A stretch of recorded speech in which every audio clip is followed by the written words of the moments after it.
Chapter 7.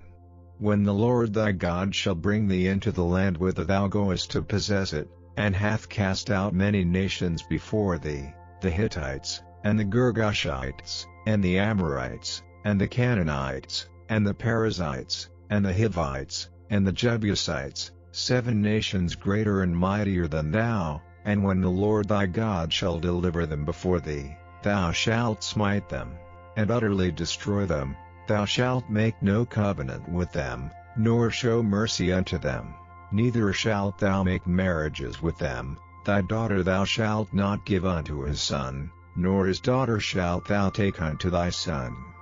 For they will turn away thy son from following me, that they may serve other gods, so will the anger of the Lord be kindled against you, and destroy thee suddenly. But thus shall ye deal with them: ye shall destroy their altars, and break down their images, and cut down their groves, and burn their graven images with fire.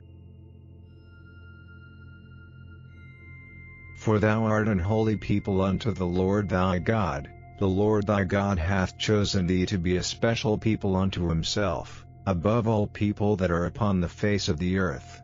The Lord did not set his love upon you, nor choose you, because ye were more in number than any people, for ye were the fewest of all people, but because the Lord loved you, and because he would keep the oath which he had sworn unto your fathers, hath the Lord brought you out with a mighty hand, and redeemed you out of the house of bondmen, from the hand of Pharaoh king of Egypt. Know therefore that the Lord thy God, he is God, the faithful God, which keepeth covenant and mercy with them that love him and keep his commandments to 1,000 generations, and repayeth them that hate him to their face, to destroy them. He will not be slack to him that hateth him, he will repay him to his face.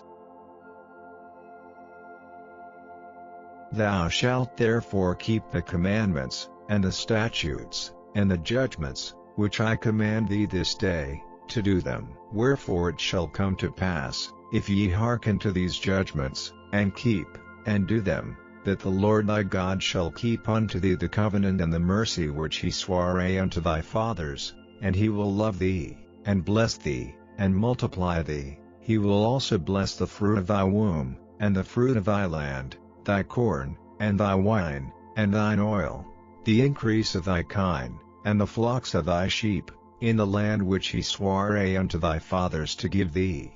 Thou shalt be blessed above all people. There shall not be male or female barren among you, or among your cattle, and the Lord will take away from thee all sickness, and will put none of the evil diseases of Egypt, which thou knowest, upon thee, but will lay them upon all them that hate thee. And thou shalt consume all the people which the Lord thy God shall deliver thee. Thine eye shall have no pity upon them, neither shalt thou serve their gods, for that will be a snare unto thee. If thou shalt say in thine heart, these nations are more than I, how can I dispossess them? Thou shalt not be afraid of them, but shalt well remember what the Lord thy God did unto Pharaoh, and unto all Egypt, the great temptations which thine eyes saw, and the signs, and the wonders, and the mighty hand, and the stretched out arm, whereby the Lord thy God brought thee out. So shall the Lord thy God do unto all the people of whom thou art afraid. Moreover the Lord thy God will send the hornet among them, until they that are left, and hide themselves from thee, be destroyed. Thou shalt not be affrighted at them, for the Lord thy God is among you, a mighty God and terrible. And the Lord thy God will put out those nations before thee by little and little. Thou mayest not consume them at once, lest the beasts of the field increase upon thee. But the Lord thy God shall deliver them unto thee, and shall destroy them with a mighty destruction, until they be destroyed. And he shall deliver their kings into thine hand, and thou shalt destroy their name from under heaven. There shall no man be able to stand before thee, until thou have destroyed them. The graven images of their gods shall ye burn with fire. Thou shalt not desire the silver or gold that is on them, nor take it unto thee, lest thou be snared therein, for it is an abomination to the Lord thy God. Neither shalt thou bring an abomination into thine house, lest thou be a cursed thing like it. But thou shalt utterly detest it, and thou shalt utterly abhor it, for it is a cursed thing. Chapter 8. All the commandments which I command thee this day shall ye observe to do, that ye may live, and multiply, and go in and possess the land which the Lord sware unto your fathers. And thou shalt remember all the way which the Lord thy God led thee these 40 years in the wilderness, to humble thee, and to prove thee, to know what was in thine heart, whether thou wouldest keep his commandments, or no. And he humbled thee, and suffered thee to hunger, and fed thee with manna, which thou knewest not, neither did thy fathers know, that he might make thee know that man doth not live by bread only, but by every word that proceedeth out of the mouth of the Lord doth man live. Thy raiment waxed not old upon thee, neither did thy foot swell, these 40 years. Thou shalt also consider in thine heart, that, as a man chasteneth his son, so the Lord thy God chasteneth thee. Therefore thou shalt keep the commandments of the Lord thy God, to walk in his ways, and to fear him.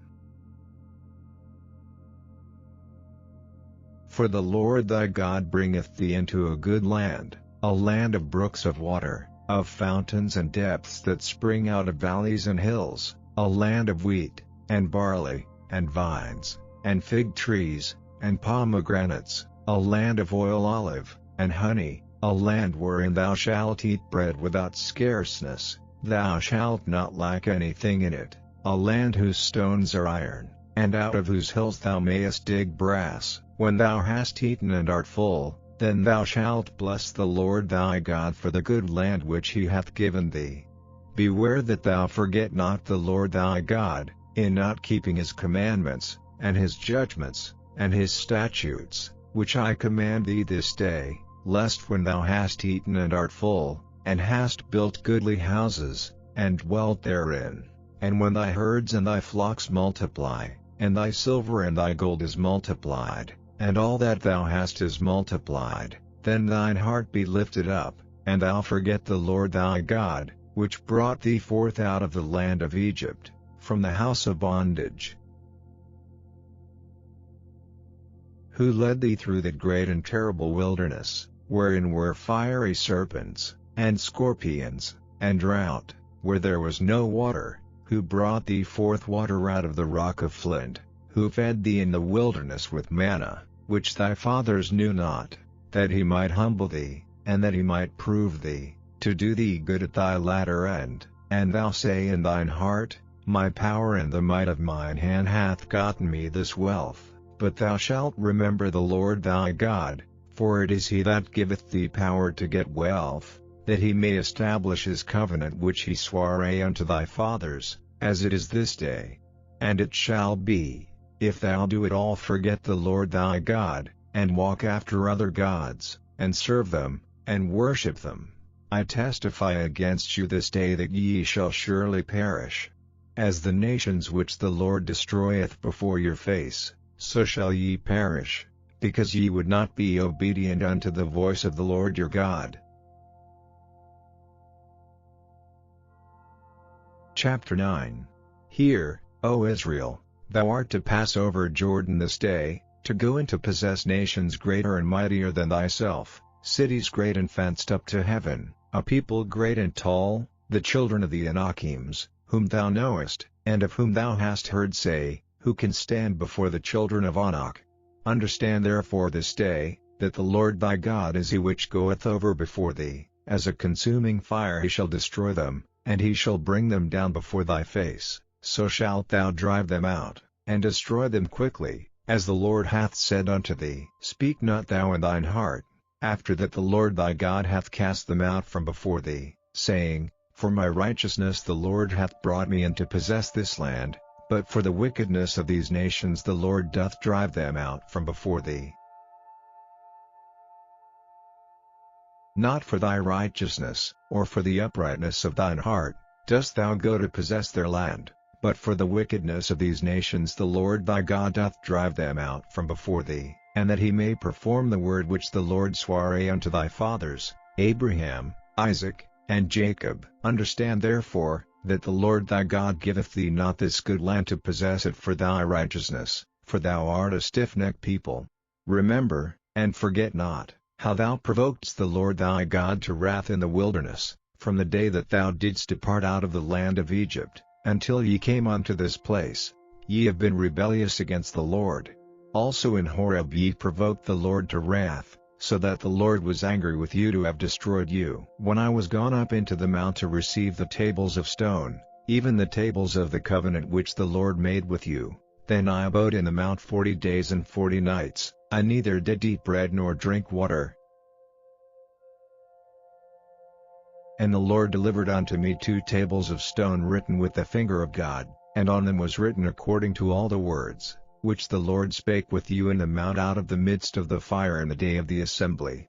And it came to pass at the end of 40 days and 40 nights, that the Lord gave me the 2 tables of stone, even the tables of the covenant. And the Lord said unto me, Arise, get thee down quickly from hence, for thy people which thou hast brought forth out of Egypt have corrupted themselves, they are quickly turned aside out of the way which I commanded them, they have made them a molten image. Furthermore the Lord spake unto me, saying, I have seen this people, and, behold, it is a stiff-necked people. Let me alone, that I may destroy them, and blot out their name from under heaven, and I will make of thee a nation mightier and greater than they. So I turned and came down from the mount, and the mount burned with fire, and the 2 tables of the covenant were in my 2 hands. And I looked, and, behold, ye had sinned against the Lord your God, and had made you a molten calf. Ye had turned aside quickly out of the way which the Lord had commanded you.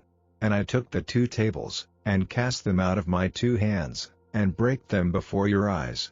And I fell down before the Lord, as at the first, 40 days and 40 nights, I did neither eat bread, nor drink water, because of all your sins which ye sinned, in doing wickedly in the sight of the Lord, to provoke him to anger. For I was afraid of the anger and hot displeasure, wherewith the Lord was wroth against you to destroy you. But the Lord hearkened unto me at that time also. And the Lord was very angry with Aaron to have destroyed him, and I prayed for Aaron also the same time. And I took your sin, the calf which ye had made, and burned it with fire, and stamped it, and ground it very small, even until it was as small as dust, and I cast the dust thereof into the brook that descended out of the mount. And at Taberah, and at Massa, and at Kibroth-Hattaavah, ye provoked the Lord to wrath. Likewise when the Lord sent you from Kadesh Barnea, saying, Go up and possess the land which I have given you, then ye rebelled against the commandment of the Lord your God, and ye believed him not, nor hearkened to his voice. Ye have been rebellious against the Lord from the day that I knew you. Thus I fell down before the Lord 40 days and 40 nights, as I fell down at the first, because the Lord had said he would destroy you. I prayed therefore unto the Lord, and said, O Lord God, destroy not thy people and thine inheritance, which thou hast redeemed through thy greatness, which thou hast brought forth out of Egypt with a mighty hand. Remember thy servants, Abraham, Isaac, and Jacob. Look not unto the stubbornness of this people, nor to their wickedness, nor to their sin, lest the land whence thou broughtest us out say, Because the Lord was not able to bring them into the land which he promised them, and because he hated them, he hath brought them out to slay them in the wilderness. Yet they are thy people and thine inheritance, which thou broughtest out by thy mighty power and by thy stretched out arm.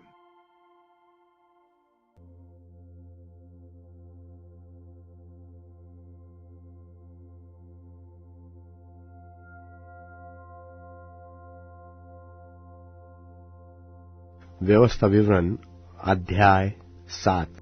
फिर जब तेरा परमेश्वर यहोवा तुझे उस देश में जिसके अधिकारी होने को तू जाने पर है पहुंचाएगा, और तेरे सामने से हित्ती, गिरगाशी, एमोरी, कनानी, परिज्जी, हिब्बी और यबूसी नाम बहुत सी जातियों को, अर्थात तुमसे बड़ी और सामर्थी 7 जातियों को निकाल दे, और तेरा परमेश्वर यहोवा उन्हें तेरे द्वारा हरा दे और तू उन पर जय प्राप्त कर ले, तब उन्हें पूरी रीति से नष्ट कर डालना, उनसे न वाचा बांधना और न उन पर दया करना और न उनसे ब्याह शादी करना, न तो अपनी बेटी उनके बेटे को ब्याह देना और न उनकी बेटी को अपने बेटे के लिए ब्याह लेना, क्योंकि वे तेरे बेटे को मेरे पीछे चलने से बहकाएगी और दूसरे देवताओं की उपासना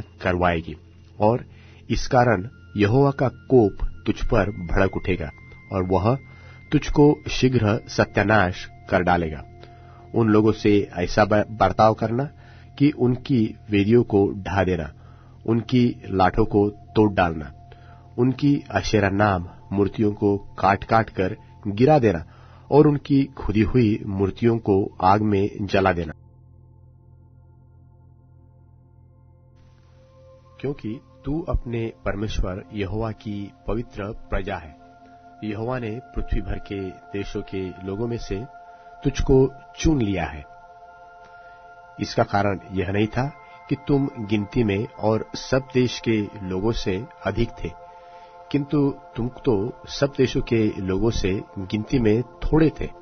यहोवा ने जो तुमको बलवंत हाथ के द्वारा दासत्व के घर में से और मिस्र के राजा फिरौन के हाथ से छुड़ाकर निकाल लिया, इसका यही कारण है कि वह तुमसे प्रेम रखता है और उस शपथ को भी पूरी करना चाहता है जो उसने तुम्हारे पूर्वजों से खाई थी।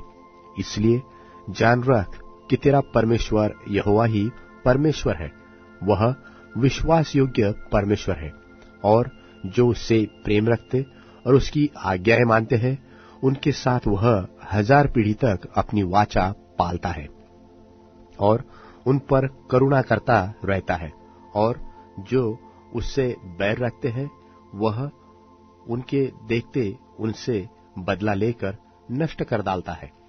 अपने बैरी के विषय वह विलंब न करेगा, उसके देखते ही देखते उससे बदला लेगा। इसलिए अब आज्ञाओं, विधियों और नियमों को जो मैं आज तुझे चिताता हूं, मानने में चौकसी करना, और तुम जो इन नियमों को सुनकर मानोगे और इन पर चलोगे तो तेरा परमेश्वर यहोवा भी उस करुणामय वाचा को पालेगा जिससे उसने तेरे पूर्वजों से शपथ खाकर बांधी थी, और वह तुझसे प्रेम रखेगा और तुझे आशीष देगा और गिनती में बढ़ाएगा।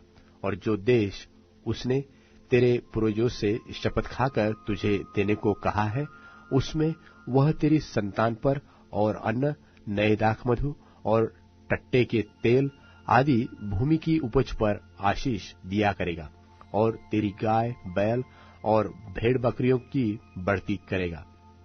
तू सब देशों के लोगों से अधिक धन्य होगा। तेरे बीच में न पुरुष न स्त्री निर्वंश होगी, और तेरे पशु में भी ऐसा कोई न होगा, और यहोवा तुझसे सब प्रकार के रोग दूर करेगा, और मिस्र की बुरी बुरी व्याधियां जिन्हें तू जानता है उनमें से किसी को भी तुझे लगने न देगा। ये सब तेरे बैरियों ही को लगेगी, और देश देश के जितने लोगों को तेरा परमेश्वर यहोवा तेरे वश में कर देगा, तू उन सबों को सत्यानाश करना, उन पर तरस की दृष्टि न करना और न उनके देवताओं की उपासना करना, नहीं तो तू फंदे में फंस जाएगा। यदि तू अपने मन में सोचे कि वे जातियां जो मुझसे अधिक है, मैं तो उनको क्यों कर देश से निकाल सकूंगा, तो भी उनसे न डरना। जो कुछ तेरे परमेश्वर यहोवा ने फिरौन से और सारे मिस्र से किया, उसे भली भांति स्मरण रखना। जो बड़े बड़े परीक्षा के काम तूने अपनी आंखों से देखे, और जिन चिन्हों और चमत्कारों और जिस बलवंत हाथ और बढ़ाई हुई भुजा के द्वारा तेरा परमेश्वर यहोवा तुझको निकाल लाया, उनके अनुसार तेरा परमेश्वर यहोवा उन सब लोगों से भी जिनसे तू डरता है करेगा। इससे अधिक तेरा परमेश्वर यहोवा उनके बीच बर्रे भी भेजेगा, यहाँ तक कि उनमें से जो छिपकर बच जाएंगे वे भी तेरे सामने से नाश हो जाएंगे। उनसे भय न खाना, क्योंकि तेरा परमेश्वर यहोवा तेरे बीच में है और वह महान और भययोग्य परमेश्वर है। तेरा परमेश्वर यहोवा उन जातियों को तेरे आगे से धीरे धीरे निकाल देगा, तो तू एकदम से उनका अंत न कर सकेगा।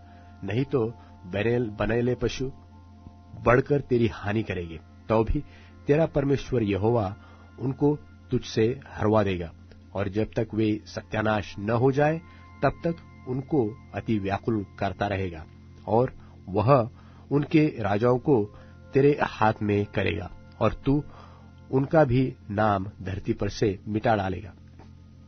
उनमें से कोई भी तेरे सामने खड़ा न रह सकेगा, और अंत में तू उन्हें सत्यानाश कर डालेगा। उनके देवताओं की खुदी हुई मूर्तियां तुम आग में जला देना। जो चांदी व सोना उन पर मड़ा हो उसका लालच करके न ले लेना, नहीं तो तू उसके कारण फंदे में फंसेगा, क्योंकि ऐसी वस्तुएं तुम्हारे परमेश्वर यहोवा के दृष्टि में घृणित है।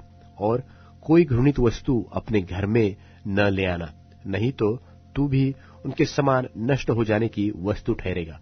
उसे सत्यानाश की वस्तु जानकर उससे घृणा करना और उससे कदापि न चाहना, क्योंकि वह अशुद्ध वस्तु है।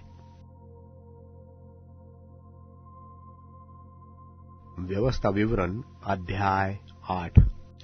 जो आज्ञा मैं आज तुझे सुनाता हूं उन सबों पर चलने की चौकसी करना, इसलिए कि तू जीवित रहो और बढ़ते रहो, और जिस देश के विषय में यहोवा ने तुम्हारे पूर्वजों से शपथ खाई है उसमें जाकर उसके अधिकारी हो जाओ। और स्मरण रख कि तेरा परमेश्वर यहोवा उन 40 वर्षों में तुझे सारे जंगल के मार्ग में से इसलिए ले आया है कि वह तुझे नम्र बनाए और तेरी परीक्षा करके वह जान ले कि तेरे मन में क्या क्या है, और कि तू उसकी आज्ञाओं का पालन करेगा वा नहीं। उसने तुझको नम्र बनाया और भूखा भी होने दिया। फिर वह मन्ना जिसे न तू और न तेरे पुरखा ही जानते थे वही तुझको खिलाया, इसलिए कि वह तुझको सिखाए कि मनुष्य केवल रोटी ही से नहीं जीवित रहता, परंतु जो वचन यहोवा के मुख से निकलते हैं उन्हीं से वह जीवित रहता है। इन 40 वर्षों में तेरे वस्त्र पुराने न हुए और तेरे तन से भी नहीं गिरे और न तेरे पांव फूले। फिर अपने मन में यह तो विचार कर कि जैसा कोई अपने बेटे को ताड़ना देता है वैसे ही तेरा परमेश्वर यहोवा तुझको ताड़ना देता है। इसलिए अपने परमेश्वर यहोवा की आज्ञाओं का पालन करते हुए उसके मार्गों पर चलना और उसका भय मानते रहना, क्योंकि तेरा परमेश्वर यहोवा तुझे एक उत्तम देश में लिए जा रहा है, जो जल की नदियों का और तराइयों और पहाड़ों से निकले हुए गहरे गहरे सोतों का देश है।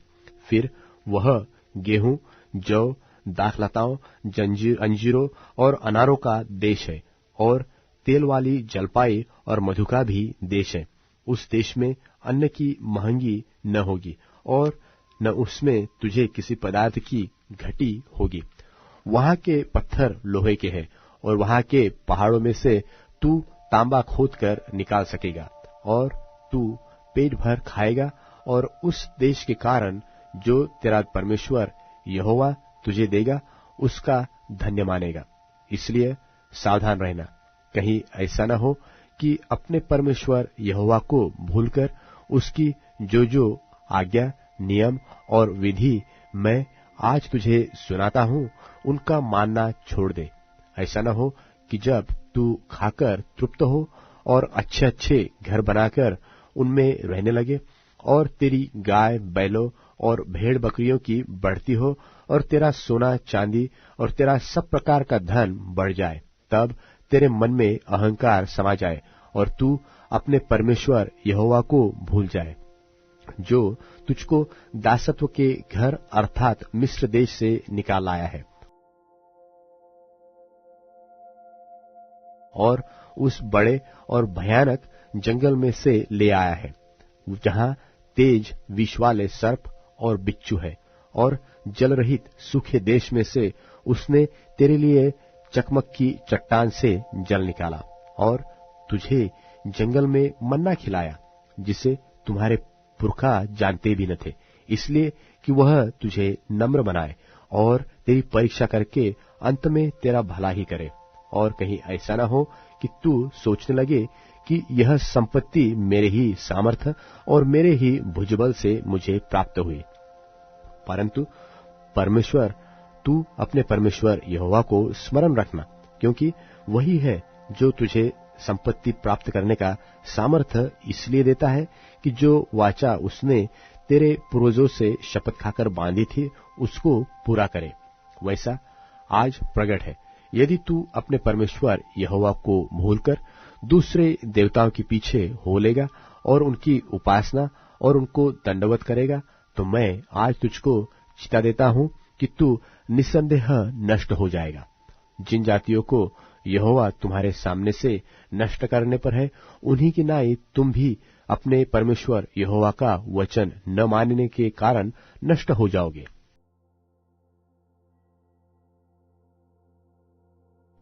व्यवस्था विवरण अध्याय 9। हे इस्राएल सुन, आज तू यरदन पार इसलिए जाने वाला है कि ऐसी जातियों को जो तुझसे बड़ी और सामर्थी है, और ऐसे बड़े नगरों को जिनकी शहर पनाह आकाश से बातें करती है, अपने अधिकार में ले ले। उनमें बड़े बड़े और लंबे लंबे लोग अर्थात अनाकवंशी रहते हैं, जिनका हाल तू जानता है, और उनके विषय में तूने यह सुना है कि अनाकवंशियों के सामने कौन ठहर सकता है। इसलिए आज तू यह जान ले कि जो तेरे आगे भस्म करने वाली आग की नाई पार जाने वाला है, वह तेरा परमेश्वर यहोवा है, और वह उनका सत्यानाश करेगा, और वह उनको तेरे सामने दबा देगा, और तू यहोवा के वचन के अनुसार उनको उस देश से निकालकर शीघ्र ही नष्ट कर डालेगा।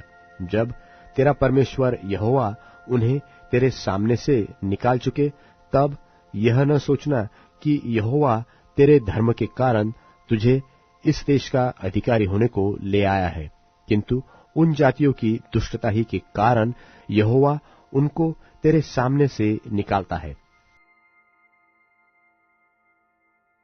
तू जो उनके देश का अधिकारी होने के लिए जा रहा है, इसका कारण तेरा धर्म व तेरा मन की सीधाई नहीं। तेरा परमेश्वर यहोवा जो उन जातियों को तेरे सामने से निकालता है, उसका कारण उनकी दुष्टता है, और यह भी कि जो वचन उसने इब्राहिम, इसहाक और याकूब तेरे पूर्वजों को शपथ खाकर दिया था, उनको वह पूरा करना चाहता है। इसलिए यह जान ले कि तेरा परमेश्वर यहोवा जो तुझे वह अच्छा देश देता है कि तू उसका अधिकारी हो, उसे वह तेरे धर्म के कारण नहीं दे रहा है, क्योंकि तू तो एक हठीली जाति है। इस बात का स्मरण रख और कभी भी न भूलना कि जंगल में तूने किस किस रीति से अपने परमेश्वर यहोवा को क्रोधित किया, और जिस दिन से तू मिस्र देश से निकला है, जब तक तुम इस स्थान पर न पहुंचे, तब तक तुम यहोवा से बलवा ही बलवा करते आए हो। फिर होरेब के पास भी तुमने यहोवा को क्रोधित किया, और वह क्रोधित होकर तुम्हें नष्ट करना चाहता था। जब मैं उस वाचा के पत्थर की पटियाओं को जो यहोवा ने तुमसे बांधी थी लेने के लिए पर्वत के ऊपर चढ़ गया, तब 40 दिन और 40 रात पर्वत ही के ऊपर रहा, और मैंने न रोटी तो खाई न पानी पिया। और यहोवा ने मुझे अपने ही हाथ की लिखी हुई पत्थरों की 2 पटियों को सौंप दिया, और वे ही वचन जिन्हें यहोवा ने पर्वत के ऊपर आग के मध्य में से सभा के दिन तुमसे कहे थे, वे सब उस पर लिख दिए। और 40 दिन और 40 रात के बीत जाने पर यहोवा ने पत्थर की वे 2 वाचा की पटियां मुझे दे दी। और यहोवा ने मुझसे कहा, उठ, यहाँ से झटपट नीचे जा, क्योंकि तेरी प्रजा के लोग जिनको तू मिस्र से निकालकर ले आया है वे बिगड़ गए हैं। जिस मार्ग पर चलने की आज्ञा मैंने उन्हें दी थी उसको उन्होंने झटपट छोड़ दिया है, अर्थात उन्होंने तुरंत अपने लिए एक मूर्ति ढाकर बना ली है। फिर यहोवा ने मुझसे यह भी कहा कि मैंने उन लोगों को देख लिया, वे हठीली जाति के लोग हैं, इसलिए अब तुम मुझे मत रोक, ताकि मैं उन्हें नष्ट कर डालूं और धरती के ऊपर से उनका नाम व चिन्ह तक मिटा डालूं। और मैं उससे बढ़कर एक बड़ी और सामर्थी जाति तुझी से उत्पन्न करूंगा। तब मैं उल्टे पैर पर्वत से नीचे उतरा, और पर्वत अग्नि से दहक रहा था, और मेरे दोनों हाथों में वाचा की दोनों पटियां थी। और मैंने देखा कि तुमने अपने परमेश्वर यहोवा के विरुद्ध महापाप किया और अपने लिए एक बछड़ा ढाकर बना लिया है, और तुरंत उस मार्ग से जिस पर चलने की आज्ञा यहोवा ने तुमको दी थी उसको तुमने तज दिया। तब मैंने उन दोनों पटियों को अपने दोनों हाथों से लेकर फेंक दिया और अब तुम्हारी आंखों के सामने उनको तोड़ डाला। तब तुम्हारे उस महापाप के कारण जिसे करने से तुमने यहोवा की दृष्टि में बुराई की और उसे रिस दिलाई थी, मैं यहोवा के सामने मुंह के बल गिर पड़ा और पहले की नाई अर्थात 40 दिन और 40 रात तक न तो रोटी खाई और न पानी पिया। मैं तो यहोवा के उस कोप और जलजलाहट से डर रहा था, क्योंकि वह तुमसे अप्रसन्न होकर तुम्हें सत्यानाश करने को था। परंतु यहोवा ने उस बार भी मेरी सुन ली, और यहोवा हारून से इतना कोपित हुआ कि उसे भी सत्यानाश करना चाहा। परंतु उसी समय मैंने हारून के लिए भी प्रार्थना की, और मैंने वह बछड़ा जिसे बनाकर तुम पापी हो गए थे लेकर आग में डालकर फूंक दिया, और फिर उसे पीस पीस कर ऐसा चूर चूर कर डाला कि वह धूल की नाई जीर्ण हो गया, और उसकी उस राख को उस नदी में फेंक दिया जो पर्वत से निकलकर नीचे बहती थी। फिर तबेरा और मत्सा और किब्रोत हत्तावा में भी तुमने यहोवा को रिस दिलाई थी। फिर जब यहोवा ने तुमको कादेश बरने से यह कहकर भेजा कि जाकर उस देश के जिससे मैंने तुम्हें दिया है अधिकारी हो जाओ, तब भी तुमने अपने परमेश्वर यहोवा की आज्ञा के विरुद्ध बलवा किया और न तो उसका विश्वास किया और न उसकी बात ही मानी। जिस दिन से मैं तुम्हें जानता हूं उस दिन से तुम यहोवा से बलवा ही करते आए हो। मैं यहोवा के सामने 40 दिन और 40 रात मुंह के बल पड़ा रहा, क्योंकि यहोवा ने कह दिया था कि वह तुमको सत्यानाश करेगा। और मैंने यहोवा से यह प्रार्थना की कि हे प्रभु यहोवा, अपना प्रजारूपी निज भाग जिसको तूने अपने महान प्रताप से छुड़ा लिया है और जिनको तूने अपने बलवंत हाथ से मिस्र से निकाल लाया है, उन्हें नष्ट न कर। अपने दास इब्राहिम, इसहाक और याकूब को स्मरण कर और इन लोगों की कठोरता और दुष्टता और पाप पर दृष्टि न कर, जिससे ऐसा न हो कि जिस देश से तू हमको निकाल कर ले आया है वहां के लोग कहने लगे कि यहोवा उन्हें उस देश में से जिसके देने का वचन उनको दिया था नहीं पहुंचा सका और उनसे बैर भी रखता था। इसी कारण उसने उन्हें जंगल में निकालकर मार डाला है। ये लोग तेरी प्रजा और निज भाग है, जिनको तूने अपने बड़े सामर्थ और बलवंत भुजा के द्वारा निकाल ले आया है।